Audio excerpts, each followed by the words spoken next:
Monday, July 7, 2025. Monday of the 14th week in Ordinary Time. First reading. A reading from the book of Genesis. Jacob departed from Beersheba and proceeded toward Haran.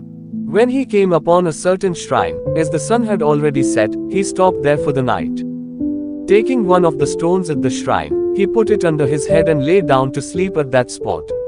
Then he had a dream. A stairway rested on the ground, with its top reaching to the heavens, and God's messengers were going up and down on it. And there was the Lord standing beside him and saying, I, the Lord, am the God of your forefather Abraham and the God of Isaac. The land on which you are lying I will give to you and your descendants. These shall be as plentiful as the dust of the earth, and through them you shall spread out east and west, north and south. In you and your descendants all the nations of the earth shall find blessing. Know that I am with you. I will protect you wherever you go, and bring you back to this land. I will never leave you until I have done what I promised you. When Jacob awoke from his sleep, he exclaimed, Truly, the Lord is in this spot, although I did not know it. In solemn wonder he cried out, How awesome is this shrine! This is nothing else but an abode of God, and that is the gateway to heaven.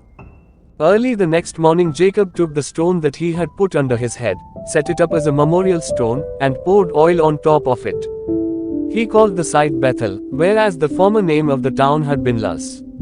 Jacob then made this vow, If God remains with me, to protect me on this journey I am making and to give me enough bread to eat and clothing to wear, and I come back safe to my father's house, the Lord shall be my God.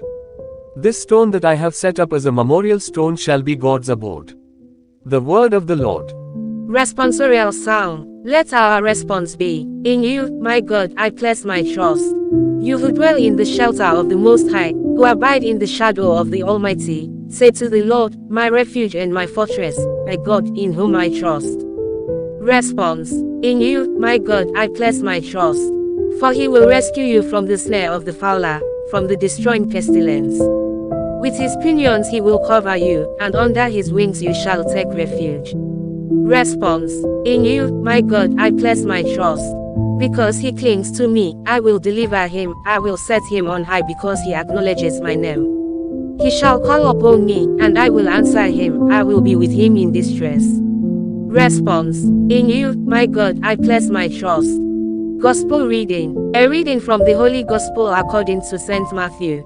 While Jesus was speaking, an official came forward, knelt down before him, and said, My daughter has just died. But come, lay your hand on her, and she will live. Jesus rose and followed him, and so did his disciples. A woman suffering hemorrhages for 12 years came up behind him and touched the tassel on his cloak. She said to herself, If only I can touch his cloak, I shall be cured. Jesus turned around and saw her, and said, Courage, daughter. Your faith has saved you. And from that hour the woman was cured. When Jesus arrived at the official's house and saw the flute players and the crowd who were making a commotion, he said, Go away.